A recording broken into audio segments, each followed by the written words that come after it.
Hello, my name is Steve Jameson, also known by my painting and writing name of WODIN. Here to tell you another story tonight. I'm dressed up in my special bullfighter outfit that I had custom made by the tailors in Spain who make the real bullfighting uniforms. When I ordered it, I had some notion that I might wear it to a fancy restaurant or something, but when I received it, I thought, wow, this is too much to wear out in America, at least in South Carolina. So I thought, well, maybe I can wear it for dinner parties. And then it occurred to me, tonight would be a good night to be able to wear it, show it off to everybody in this particular video. Tonight I want to tell about my relationship with a very close disciple to Meher Baba, MURSHID Jim Mackay.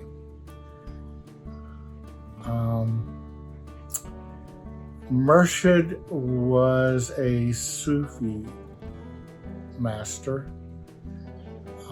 For people who don't know, Sufism is a very special group, smaller group of spiritual aspirants in Islam.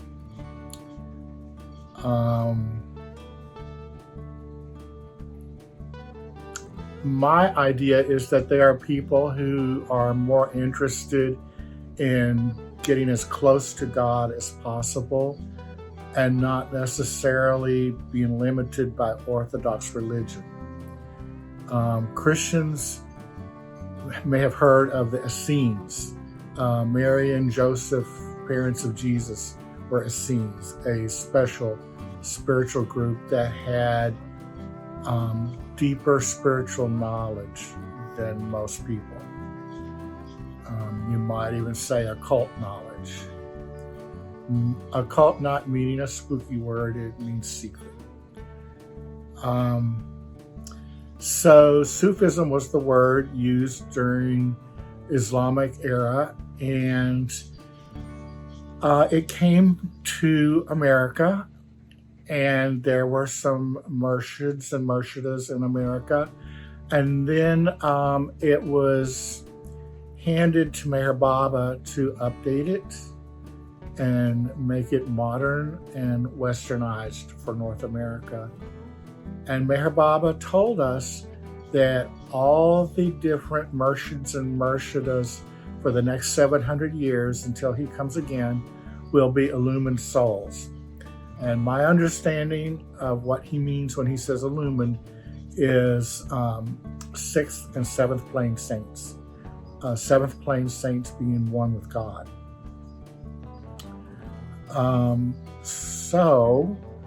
I guess I'll get started on telling this very interesting tale of my relationship with MURSHID Jim.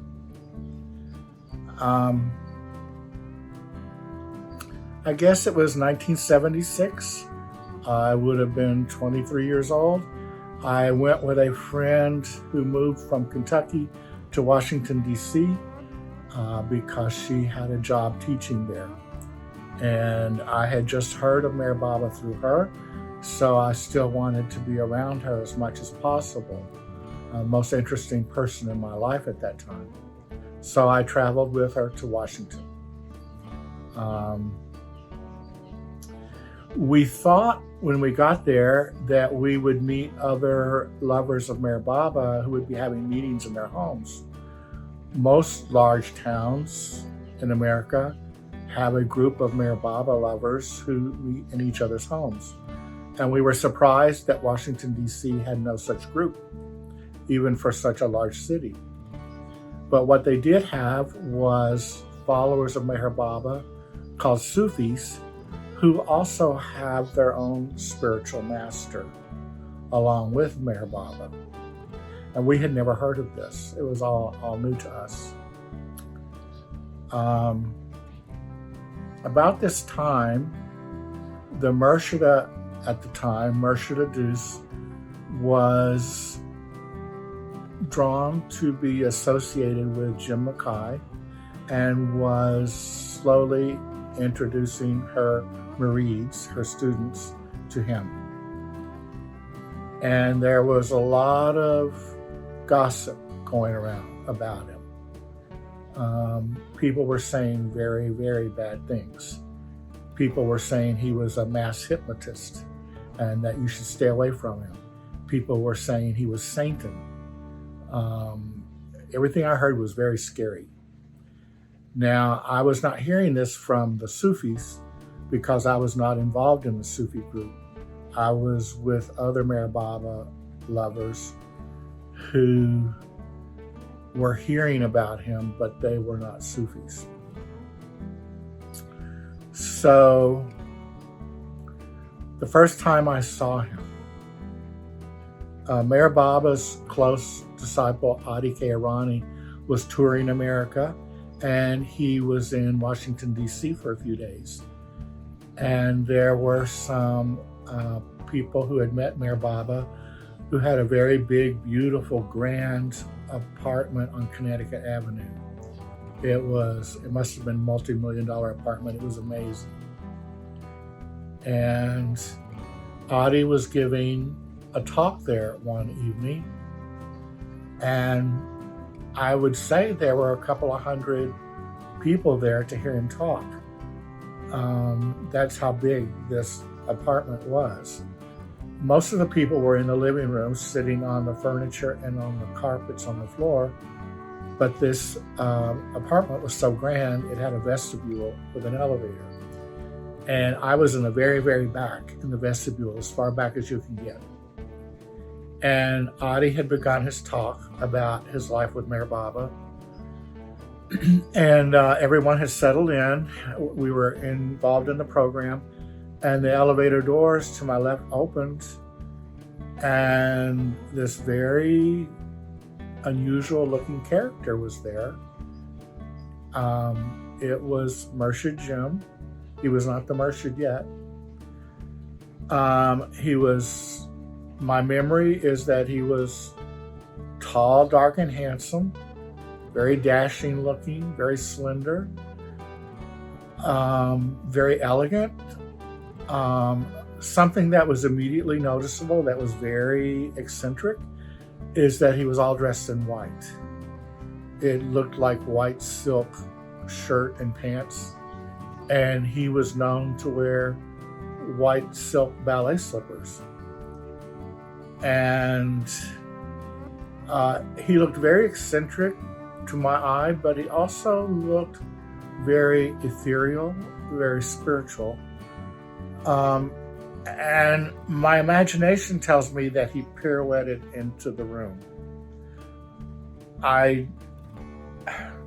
may be exaggerating, but he flowed in like a ballet dancer. And he sat down right next to me, right on my right-hand side. Then once he sat down, he crossed his legs in a lotus position, like in yoga, and he put both hands like this on his knees, like receiving God in a meditative state, and closed his eyes. And I had already heard many bad things about him, so I judged him very harshly. I felt that seat right there held a lot of energy because it was diametrically opposite where Adi was sitting.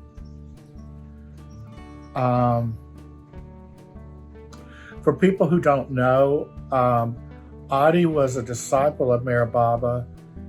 Christians would call him an apostle. So he's a very high spiritual figure. And there was a spiritual charge in the room, and he was sitting in a raised chair on one far end, and this empty spot, Murshid filled it in. And I thought to myself, how arrogant can he be? Who the hell does he think he is to come in and sit in that high energy spot? And then, after having attracted everyone's attention, for all I know, I'm the only one who noticed him. But I'm thinking in my mind, he's attracted everyone's attention, and then he ignores everyone by going into a lotus position and meditating with his eyes closed, as if he's not even there. So, and his clothes were very unusual, eccentric, so I really judged him harshly. Went right along in what I had been told about him.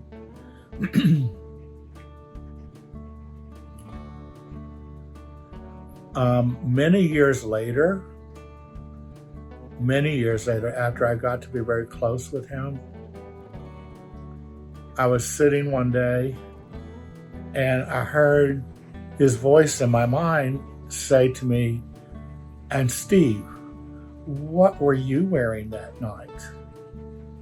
And I thought back on it, and here's what I was wearing that night, and this was my usual outfit in those days.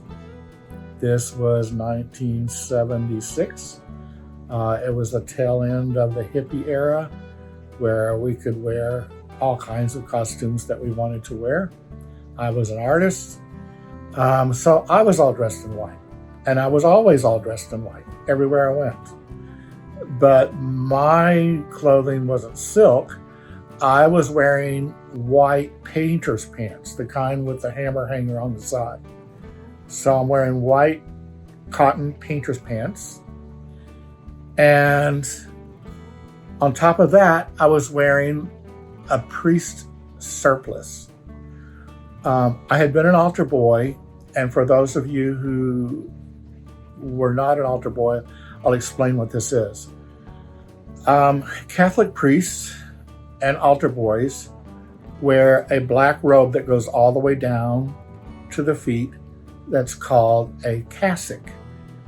And over this, they wear a white blouse-like shirt that comes down about to the knees, sometimes further, and that is called a surplice. It's usually only worn during Mass.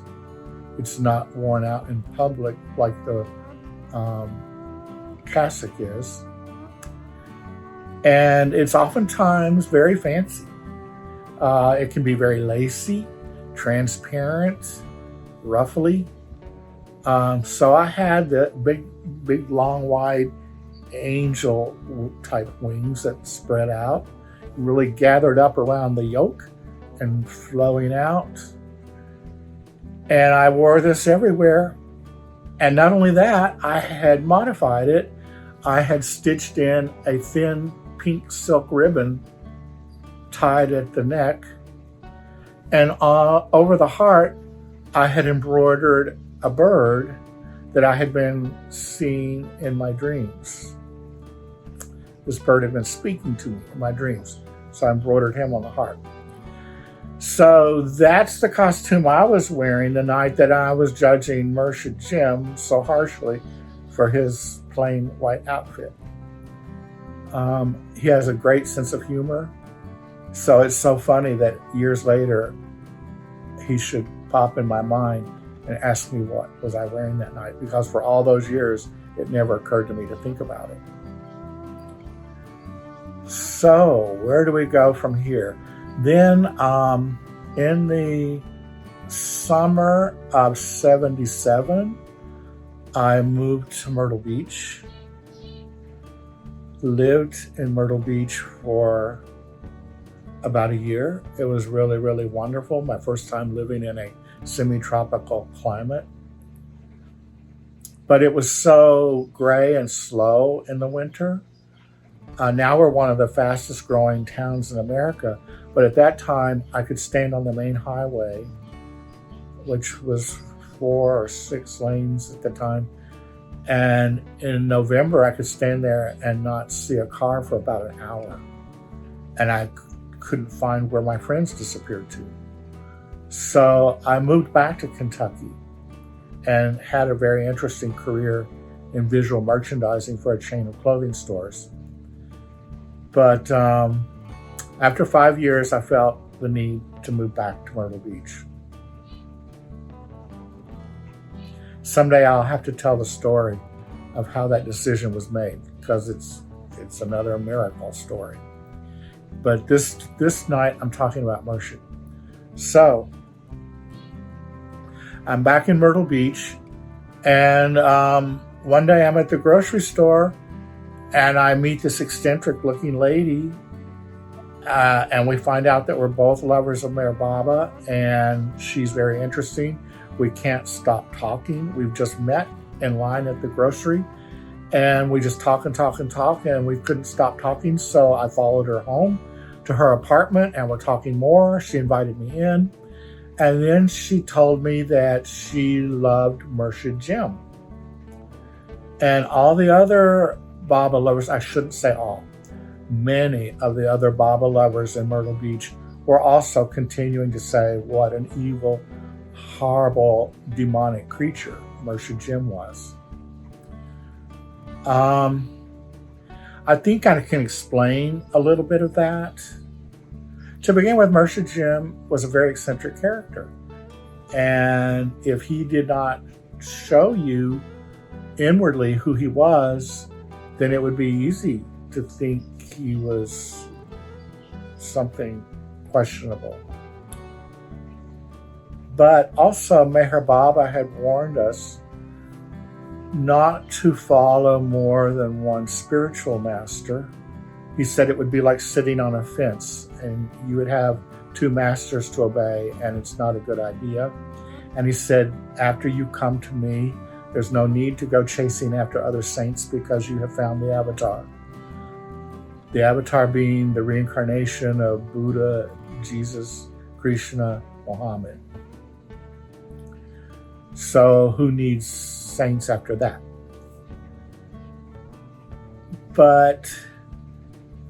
And I think that may be why some Baba lovers in Myrtle Beach feel squeamish about Sufism. They feel more comfortable following Baba internally on their own.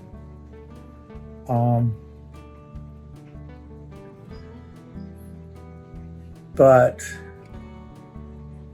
I can say for myself, and I'm sure this is true for the Sufis, when you have a spiritual relationship with a spiritual master, especially a seventh plane master, you can't deny that it's there. You've had past lives with them. They're part of who you are. And you can't say that's not true. And I also look at the life of Mayor Baba's closest female disciple. She was very close to other perfect masters before she met Mayor Baba. So even the soul that Mayor Baba said was the purest soul in the universe was involved with several masters. So I don't agree. I understand, but I don't agree with the Baba lovers who feel uncomfortable with a MURSHID. Anyway, at that time, I was not close to him at all. Not yet. So this woman told me she was very close friends with him, and she had audio tapes, recordings of him, and she wanted to start playing some while I was there on the visit to share his talks with me. And I ran out of that house as if it was on fire. I thought she was getting ready to pull out audio tapes straight from the mouth of Satan. I was really scared. I ran. All right, what happens after that? Many years go by, many years. And I have a sign shop in Myrtle Beach. And I was in need of a house cleaner. And so I asked in the Mayor Baba community if they knew anyone who would be interested in the job, because I thought it would be someone I can trust if they're in my spiritual group. And this one woman was recommended to me. And I didn't meet her before I hired her. I hired her over the phone. I never did meet her. I left her pay on the dining room table, and I would leave her notes. She would leave me notes. And that went on for about 2 years. And we were getting along really well. I was very happy with the situation. And at the time, I was starting to do watercolors.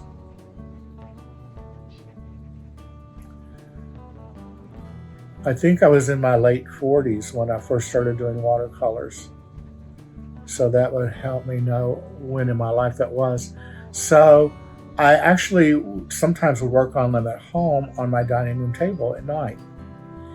And one day she left me a note that she enjoyed watercoloring and she would love to go out with me someday to South Carolina locations on site to watercolor with me. What I was in love with watercoloring at that time was old homes, old beach homes in Myrtle Beach. So I knew immediately that I wanted to do this with her. I was very excited. I wanted to go watercoloring with her. But sometimes I'm a little bit socially awkward, especially when I was younger. And I didn't want her to know how much I wanted to do this. So I waited 2 or 3 months for her to cool her heels, and because I didn't know how much I would want to let her know that I was interested in being friends and hanging out with her. So finally the day came where we arranged to go do the watercolors. And I went to meet her at her cottage. And the funniest thing happened, I was having one of my nervous attacks. All my adult life, I've been extremely nervous, and I have to take massive loads of valerian herb every day to calm down. The nervousness is so painful, I would not be able to stay in my body. I really, really couldn't live. I could not. I would be insane with pain. And I was having one of those attacks when I first got to her house. And it's so funny because she just took it in stride. She totally accepted me laying there on her couch having an attack, not sure if I would be able to go on the outing with her, because it turns out that she's very similar. And she had been a psychologist and had had a nervous breakdown with her career, and knew a lot about mental health, mental illness, and very loving, caring person. So I felt very comfortable on her living room couch having my attack. Eventually I calmed down and we went to a beautiful old castle built on the beach halfway between Myrtle Beach and Charleston called Atalaya. It's at the Myrtle Beach, what is the name of that park? Atalaya State Park, I guess. It's right across the street from Brook Green Gardens, a world famous sculpture and flower garden where Mayor Baba visited one day when he was here in the 50s. And this was built by a wealthy couple in the 1930s during the Depression, and hired local people to help them build this castle on the beach that was modeled exactly like one in Spain on the beach. So we went there and we went inside the castle, and there was beautiful grassy lawns, very tall palm trees, hardly anyone there. I was barefoot. It felt so good to be barefoot on the grass. I had not had a day off in many years. I had been working very hard at my sign shop. managing employees and working with customers, and had not had time to relax. So this day felt so refreshing, and we hit it off wonderfully. We were chatting and chatting. This woman has dated and been friends with several very famous people, and I always said she's blonde and she chats like a dumb blonde, but she's a genius and she can talk about anything. So I always said you should marry a very wealthy, worldly man, someone like Donald Trump or something, because you're perfect at dinner parties. You can talk about anything. You make men comfortable because you're silly and you laugh and you act like a dumb blonde, and men just love you because they feel comfortable with you, and you can carry on intelligent, intellectual conversations. So she was making me feel very comfortable, happy, and relaxed. She had a thermos bottle of homemade chai and really big, nice, big granola cookies that she had baked. And we were enjoying watercoloring. And then she starts talking about MURSHID Gym. And then she tells me that she really is not a Baba lover, that she accepts Mayor Baba as the avatar, but that's not why she moved to Myrtle Beach. That's not who she felt close to. She felt very close to MURSHID Jim, and that was her spiritual master, and she had met him and loved him very much and was constantly communicating with him by letter. I was mortified because I was beginning to realize this was going to be my best friend. And I knew we were going to spend a lot of time together the rest of our lives.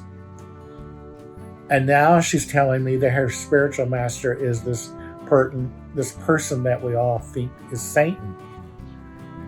So I thought, how is this going to work out? I don't want to be around that. I don't want to hear about it. I don't want it in my life at all. Okay, so there was that occasion. Then as time went by, I started to think I would really love for her to come work at my sign shop part-time. Not that I really needed any help, but that we could enjoy each other's friendship and chat and talk. And she didn't have strong enough health for a full-time job, but I thought she might like a few hours a week. And I was considering asking her. And before I knew it, she asked me, she said, "Steve, I would love to come work for you if you need any help." And so she came to work for me. And she knew a lot about the intersection between psychology and spirituality. That was very interesting. And so every week she would bring me new books and lay on my desk to read. And I was learning a lot through her that way.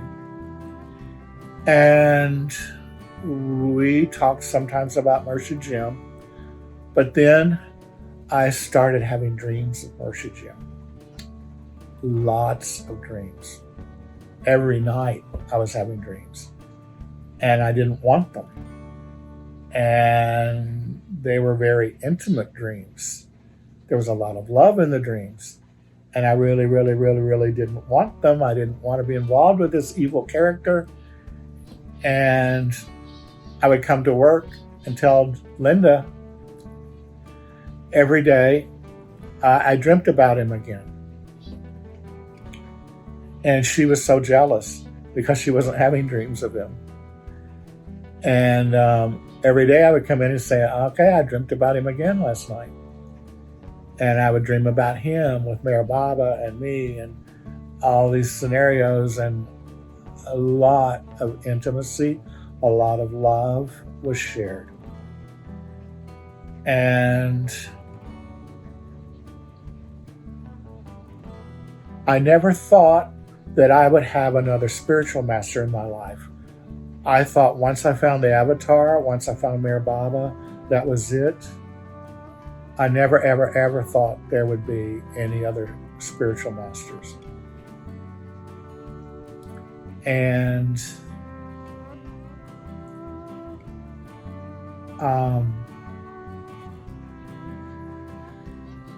I started to see, it started to seem to me that Meher Baba, for me at that time, was a radio 2 or 3 blocks down the street in someone's house on low volume, maybe their window open, and you can barely hear it.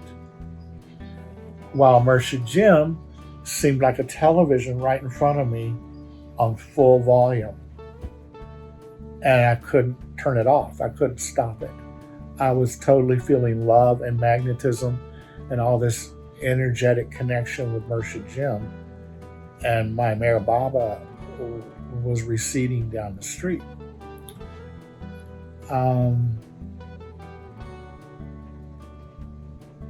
I had, in my mind's eye, seen Meher Baba as being in the ultimate destination, a little bit above me, and all the way at the end of life.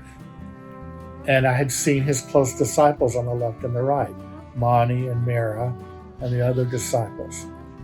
None of them ever came between me and Baba in my vision of the energy connection. They were to the side of Baba, never ever between me and Baba.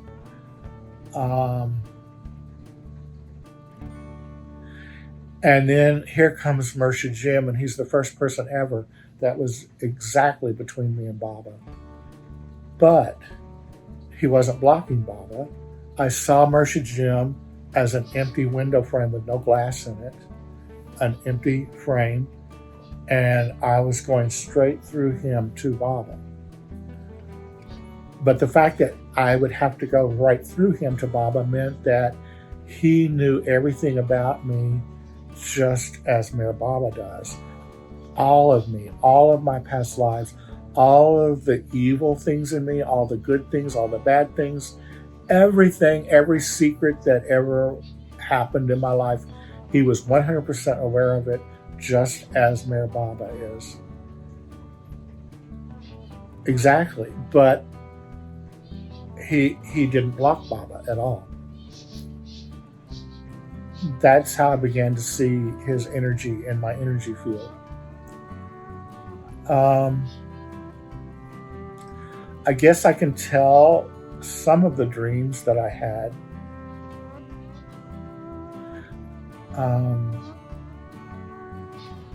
In one dream, I'm walking into that Connecticut Avenue apartment in Washington, and it happens, I think MURSHID's living there. I don't know if he's living there or not, but he's hosting the event. And I walk in, and he's not there yet. And there's several Sufis and Baba lovers sitting on the floor around a chair where he's expected to come sit and talk. And I can't remember clearly, but I think somehow I ended up sitting in that chair. But when he came, I was wise enough to get out and let it be for him. But because I was already in the chair and the room was crowded with people on the floor, the only place left for me to sit was right at the foot of the chair, facing the chair, but very, very close to it. So MURSHID Jim walks in, and he's dressed very unusual. In this dream, he's half man, half woman. And he's got the body of a man, but he's wearing a little cashmere sweater, maybe even pink cashmere, I don't remember. And it's thrown over his shoulders like women used to wear them in the 1950s, with a little pearl chain connecting it like women did, like a man would never, ever, ever do. And it was thrown over his shoulder instead of wearing it. So that was a very feminine part of him. And I think I did hear him say once that he often couldn't tell if he was a man or a woman. Meher Baba explains to us that we've all had millions of male incarnations and millions of female incarnations. And most humans can't see that and don't know that they've got the opposite sex within them. But here he has that. So he sits down and he begins to talk.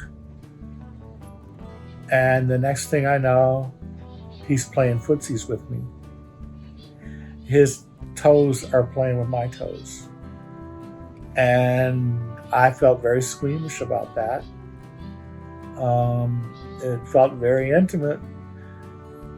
And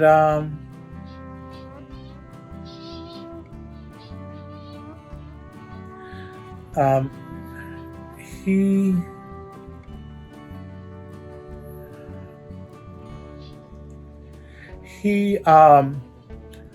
looked over at a side table, and on that side table were my Christmas gifts that I was planning to give to family and friends.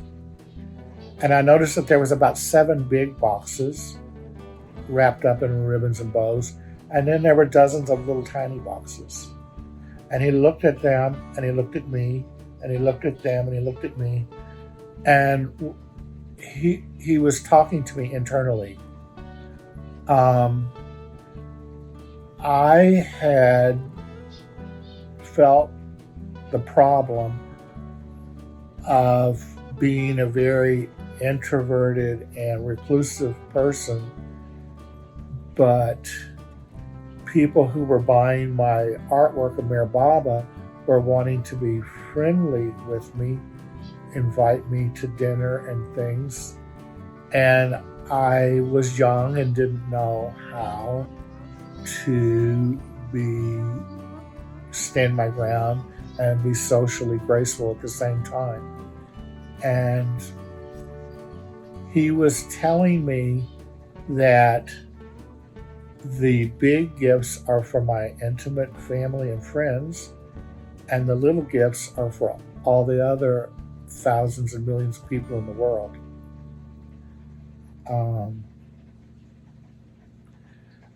I once had that question answered. There was a woman, Jane Haynes, who was very, very close to Meher Baba and was the director of Meher Baba Spiritual Center here in Myrtle Beach during her later years of life. And I was close friends with her, and she hosted Baba lovers from all over the world who came to stay there, and they would come to visit her, and she would give them her time. That was her entire life. So I told her I was uncomfortable. I didn't want to hurt people's feelings, but I needed my private life, and I was becoming known in the Baba community because of my artwork, and I didn't know how to handle it. So I asked her advice, and she thought for a minute, and she said, Elizabeth Patterson was the very close disciple of Meher Baba, who Baba told to build the Meher Baba Center. And Jane was very, very close to Elizabeth, like mother and daughter, I think. And Jane had learned from Elizabeth, and she thought for a minute, and she said, Elizabeth always told me to save my personal love for my closest ones and give my God love to everyone else. So that's what MURSHID Jim was telling me in this dream. And I guess I had this dream around Christmas because there were the Christmas gifts. And then he had a bottle of wine or champagne. And it was a gift from him to me. And on the label of this bottle of champagne or wine, it said 77, and it said in really big letters, now. And he gave this to me and told me that 77 was my lucky number.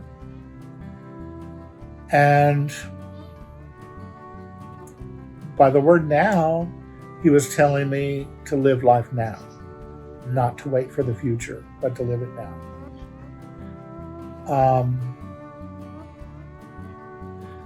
When he handed it to me, some of the Sufis started grabbing for it, and it got passed all around the room, and it was out of my hands. And I was frustrated that my personal gift from him was taken away. And he looked at me and said, don't worry about it. 77 is the lucky number for everyone who is connected to me.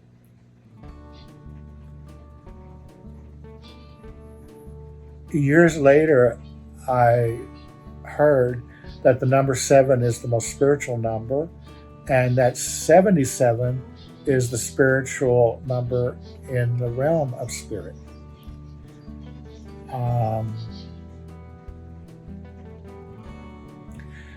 Every time I see the number 77, I know MURSHID is with me, and we're in communication. And whatever I'm thinking or saying or doing when I see that 77 is his confirmation.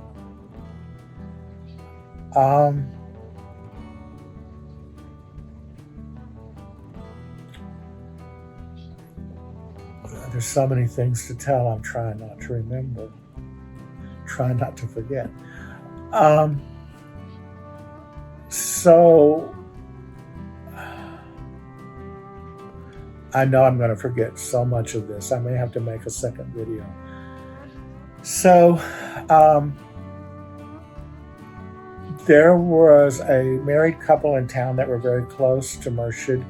They weren't initiated Sufis, but they were very, very close to MURSHID, and he had told them to move to Myrtle Beach and to help Jane Haynes at the Baba Center in whatever way they could be. And they had been hosting videos of MURSHID Jim after he had become the MURSHID. And there were like hour-long Sufi classes on video that were held in their home once a week, and a few people would go. And they had discontinued them for a couple of years. And suddenly, oh gosh, I hope I remember to tell. I'm going to sit something on the table here to remind myself to tell that story. Very interesting and controversial story that you'll probably enjoy or hate, whatever, where you stand on the fence. But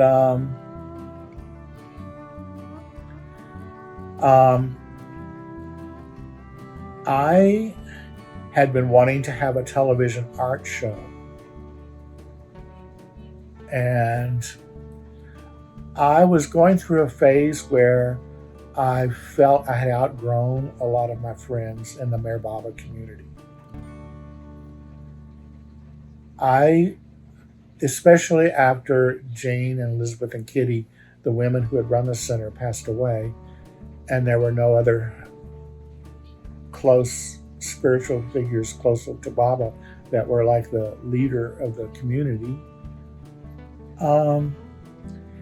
It felt to me that the community was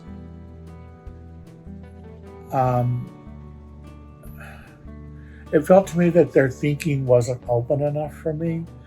They were beginning to form ideas that were like group formations that felt too restricting and limiting to me.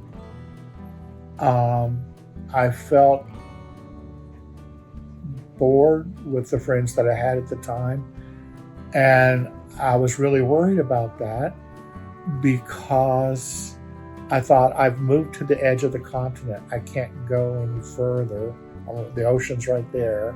I can't move any further. I found the avatar. I can't go any further spiritually than that. And I'm not feeling enchanted with any of my friends in the community. So what do I do? Where do I belong? Where is my life? And at that time, I was wanting to do this television art show. And I didn't know how to do it. I didn't have money. I didn't have equipment. I didn't have education on how to edit. But my friend who had told me about MURSHID was telling me that he was doing video productions and teaching his classes by video. So I thought I will write him and ask him if the Sufis could help produce my television show, which was actually ridiculous because they didn't live in Myrtle Beach at the time. There were some in Washington, D.C. and some in Walnut Creek, California, but they weren't living in Myrtle Beach. Now there's a few, but there were none then. So how would we have worked together on this art show? Anyway, in my young, naive thinking, I'm thinking he can help. And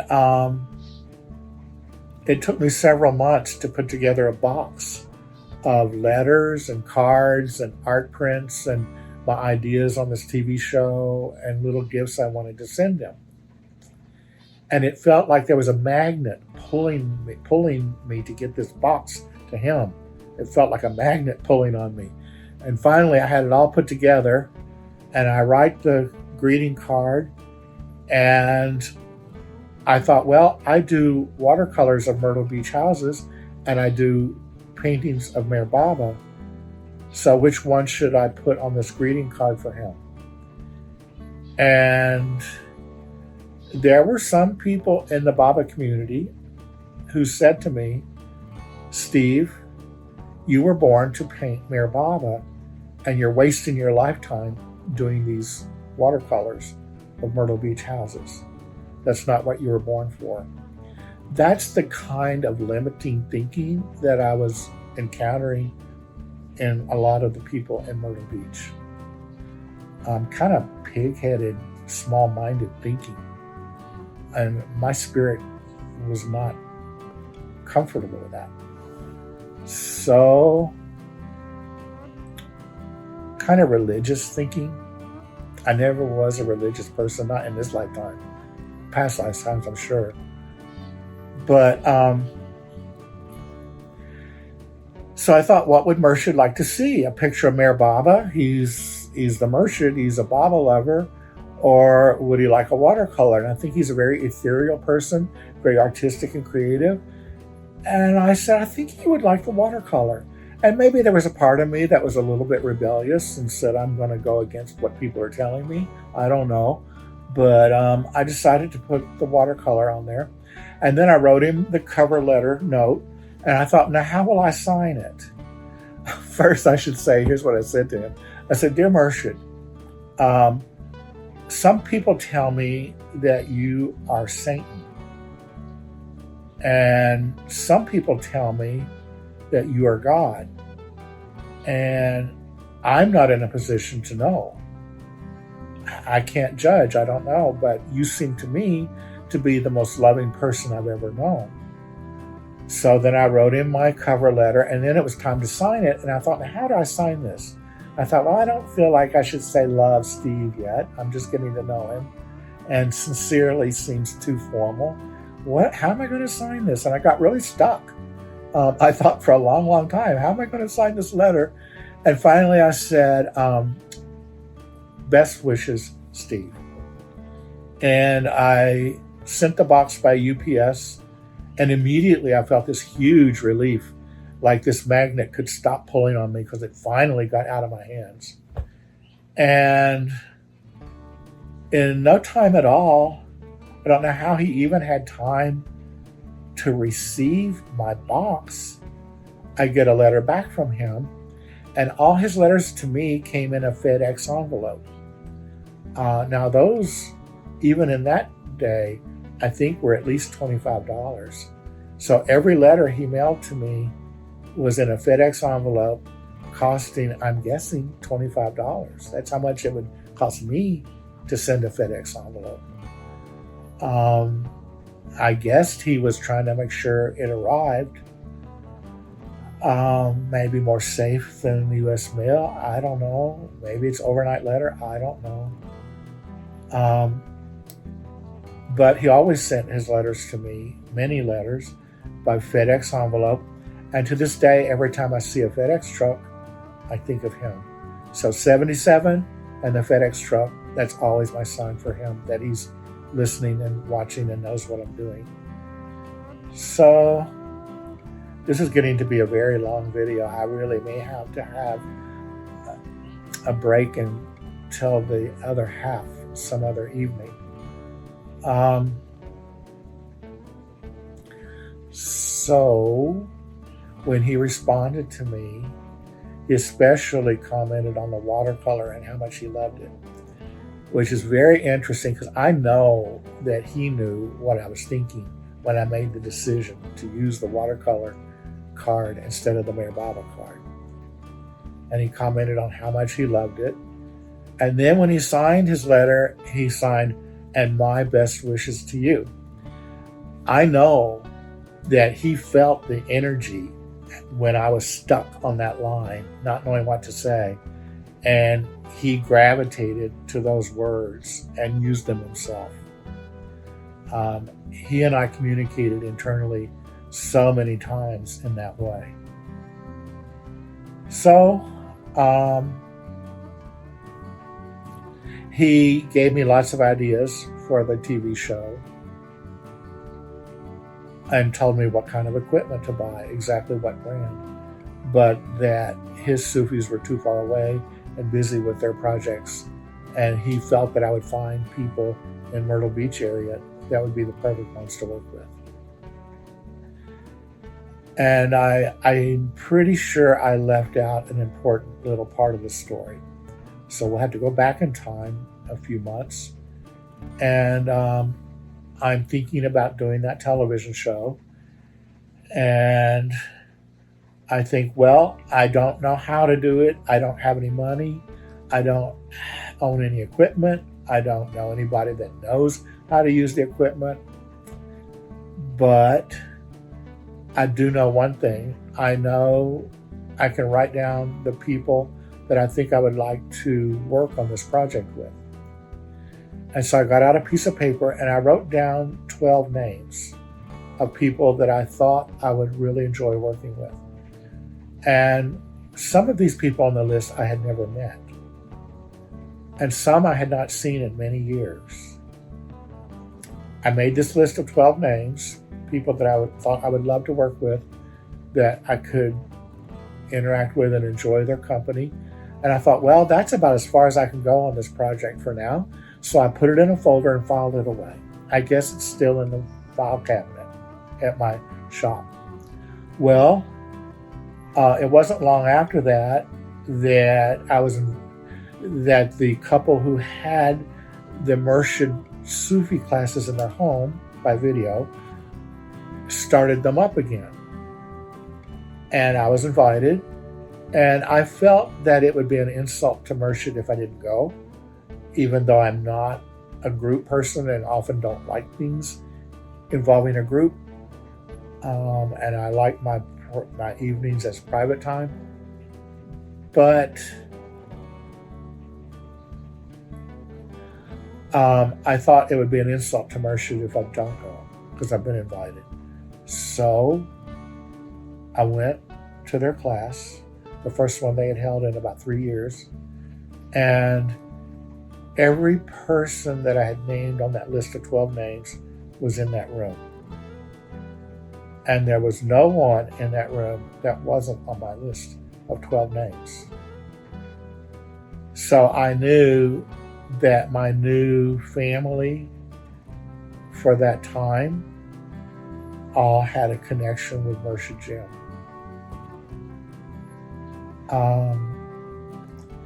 It felt like with the women who had started the center, Elizabeth, Kitty, and Jane being gone, and no spiritual masters in Myrtle Beach, it felt like the spiritual atmosphere was getting stale, and MURSHID Gym's energy felt so alive, so unbelievably alive.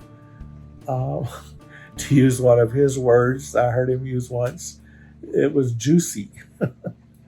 He was a real live living character. Um, so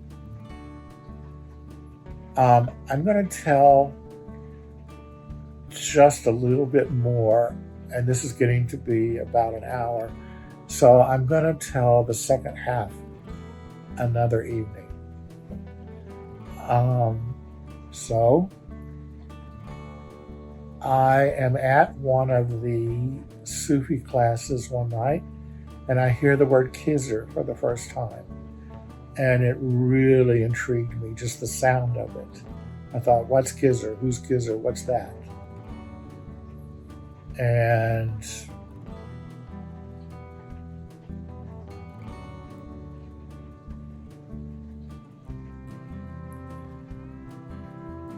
there's so much to say about Khizr. Someone in the room said that MURSHID Deuce had told them that MURSHID Jim was Khizr.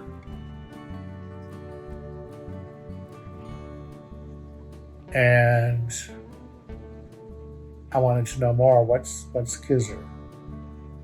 So I started to research it on the internet. The internet was new at that time, and I had access to all kinds of information.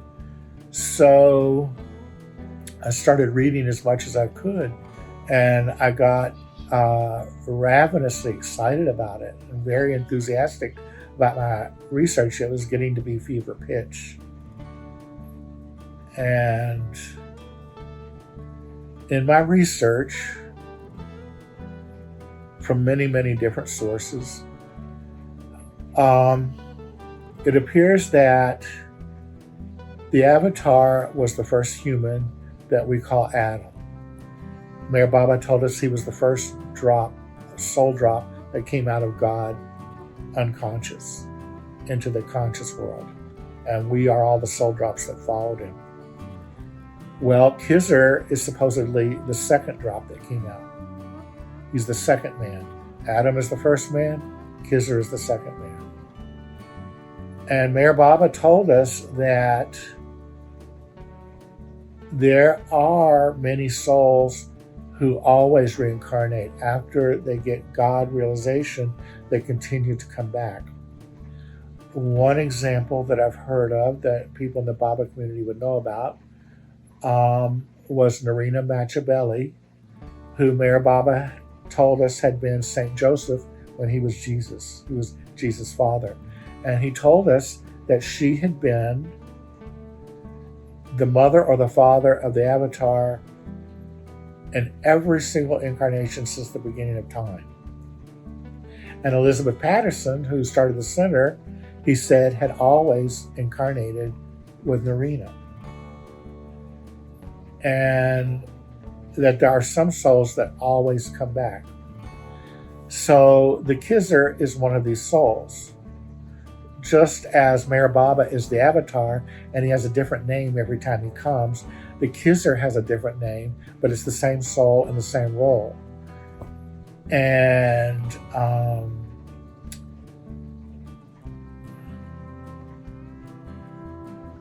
Khizr is considered the patron saint of Sufism. And he's usually, from my research, I know nothing. This is just my research. Khizr always incarnates alongside the Avatar. And the Avatar is for all of humanity, for all the universe. And the Avatar only lets out certain information that the mass of humanity can accept in time. But the Khizr he is said to be the saint that God gave the most nozer to, nozer being knowledge. So he knows more than any other soul in the universe. And so the people who are attracted to understand the universe more are drawn to reincarnate with the Khizr.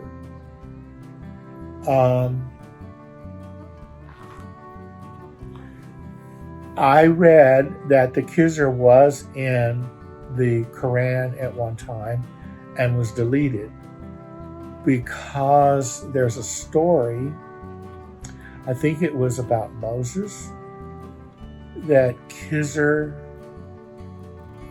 helped educate. And I read that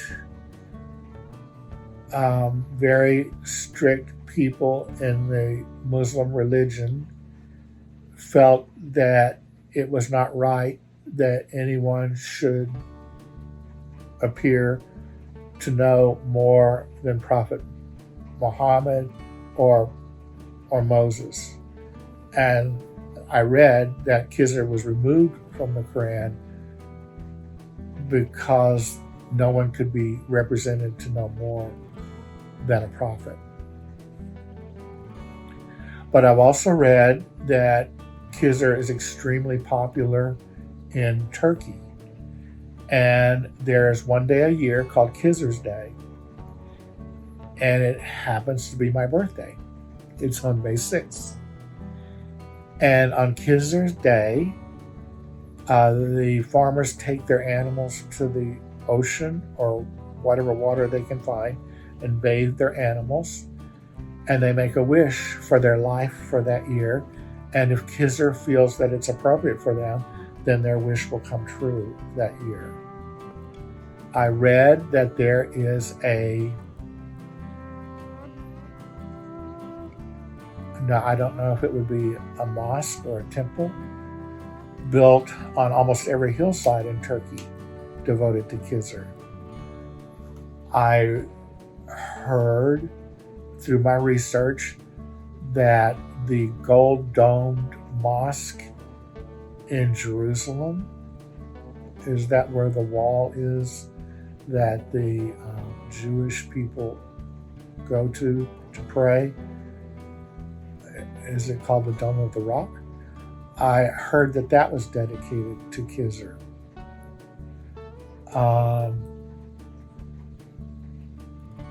My friend who introduced MURSHID to me has a strong belief that King Arthur was a veiled incarnation of the Avatar, and that Merlin, the magician, was Khizr. I suspect that perhaps John the Baptist was Khizr.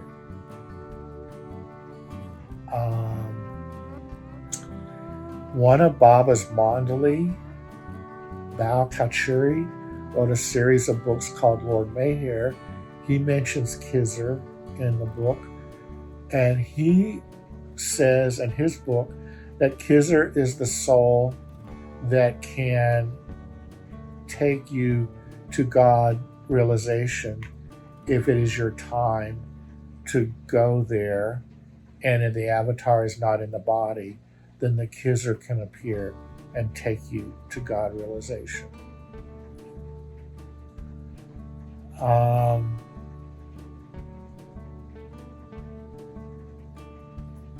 What else do I know about Khizr?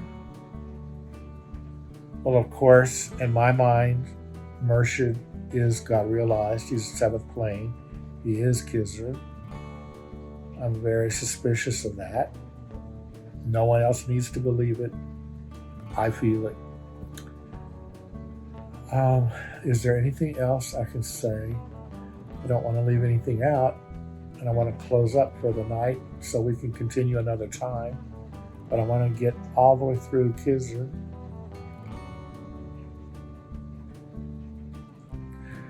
Khizr in Islam is called the Green Man.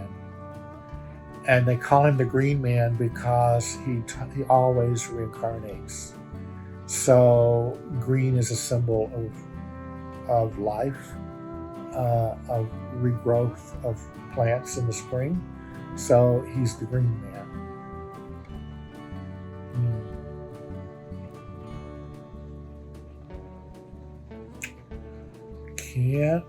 Can't think of anything else to say about him at this time, but I had a lot of fun researching it. I was so fever pitch excited to get to the bottom of this.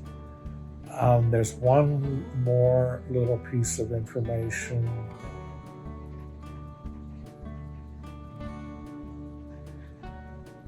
I can't give out too much information here on this, but a friend of mine knew about my research on Kizar, and he went and asked someone who would know. And he asked, was MURSHID Jim Kizar? And that person said, that would be an excellent subject for you to research. That was the answer he was given. And he actually was working for me at my shop at the time I was doing all that research. So he already had all that research laid out for him. And I guess I better stop now. It looks like it's been over an hour, and I have a lot more to go. Actually, the meaty part is yet to come. And after the close of this video, you might like to stick around. I add another 10-minute segment at the end of my videos to introduce you to my my art museum project, Daddy God Art Museum project, and my animated films of Mayor Baba, and my website where you can buy art prints. So if you have not seen that before, stick around when this video is over and you can see that, about 10 minutes. And I will continue this story of MURSHID Jim next time. All right, talk to you later. Glad to have a chance to wear my Matador outfit. I hate what they do to the bulls, but I love their uniforms. They need to find another way to have fancy uniforms and thrilling entertainment without hurting the bulls. All right, bye-bye. Hello, my name is Steve Jameson. The brush and pen name of WODIN I use for my paintings and stories of my spiritual master, Meher Baba. I hope you enjoyed the video presentation. I plan to create many, many more, so come back from time to time to hear more true life stories of Meher Baba. I also plan to interview others who have had personal Baba experiences and people who follow other spiritual masters such as Jesus, Muhammad, and Buddha. I would like to take this time to give you more information on my work. I have a website entitled daddygodartstudio.com. On this website, you can find art prints of my Meher Baba paintings in a very wide range of sizes and prices. There are greeting cards available, and my short story books and art books can be purchased there. I also want to tell you about the planned Daddy God Art Museum. I'm very excited about this project. My main and biggest project for the rest of my life is to build this Daddy God Art Museum to house all my paintings of Meher Baba after I pass on. Here I want to show you some architectural renderings of the planned museum. You can see the main entrance hall that will greet visitors when they first arrive. Here is the art studio where I can paint, edit videos, work on book publishing, and my staff of animators can create. Here is the main common area, a living room-like area, the upper mezzanine with all the paintings of Meher Baba on the walls, the veranda where people can enjoy the outdoors, kitchen, and dining area. The architectural plan is for a traditional South Carolina low-country style of a large home that will house the paintings and can be used for public gatherings and possibly even overnight stays. You see, I was an architect major in college. I love architecture, so I plan to enjoy many years designing and building this museum. My vision for the Daddy God Art Museum is for future visitors and pilgrims to this area of the South Carolina coast in the next few hundred years to have a place to stop for a couple of hours to refresh and be inspired by paintings of Meher Baba. We now have 4 places in this area that attract those interested in learning more about Meher Baba. Foremost, we have the Meher Spiritual Center, founded for Meher Baba, where people can stay on retreat and attend programs of movies and speakers on Meher Baba. This center was dedicated and built for Meher Baba, who visited it 3 times in the 1950s. Right across the street from the center is a bookstore selling all books regarding Meher Baba. About 45 minutes south of the center, there's the world-famous Brook Green Sculpture and Horticulture Gardens, where people can walk in the path of Meher Baba, who visited there one day himself. There is Yaupon Dunes. This is the house where Meher Baba stayed for some time while he was recuperating from a car accident. He had a painful car accident in America that he said was his modern-day crucifixion for this incarnation. Finally, the ultimate destination, or the alternate destination, would be the dream of where the Daddy God Art Museum would be situated south of Meher Center on the road to Charleston. It would be situated with the ocean front on one side and backed by the beautiful local salt marshes on the other. Anyone wanting to visit historic Charleston for the day can stop at the museum for a couple of hours on the drive down. Here I want to show you a few recent paintings that I have created for the museum. I think I have about 30 done so far, but I plan many, many dozens more. These are very elaborate and time-consuming paintings done with oil on canvas in a very large format size of 5 foot by 7 foot. So you can see these are too big for private homes. These paintings are currently being created and housed at my studio, which is just 15 minutes north of Meher Center in North Myrtle Beach, South Carolina. I would like to extend an open invitation to anyone visiting the area to stop by my studio for a short visit, for a cup of chai, and to see the current artwork. Visiting hours are from noon to 6 p.m., and I'm here 7 days a week. Also, here you can see a few of my true life short story books about Meher Baba. These books have been printed and published and are available on Amazon. I'm very excited to tell you about another huge project I'm working on in my studio. I'm very excited about this one, and I think you will be too. With the help of a few animators, I am working on full feature film-length Walt Disney-style animated movies of Meher Baba done in my WODIN style of depicting his image. Currently, we are creating a 5-minute presentation sample of what the full-length movie might look like. We plan to use this mini presentation to show our proposed film to the public when we are asking for financial donations to pay the animators. Animation is a very labor-intensive and time-consuming endeavor, and the animation staff must be paid in order to live and be able to afford to work on this project. Finally, I would like to invite anyone who feels inclined to support the vision of the Daddy God Art Museum, as well as the animated movies, to donate financially. It will take a few $1 million in my estimation to build this museum as I envision it, and to finance its operation and maintenance for the next few hundred years. I would also like to suggest that people leave donations for the museum in their will. Information on how you can donate is provided in the section below this video. You can send donations now to my PayPal account, which is wodinart@aol.com. That's WODINART@AOL.com.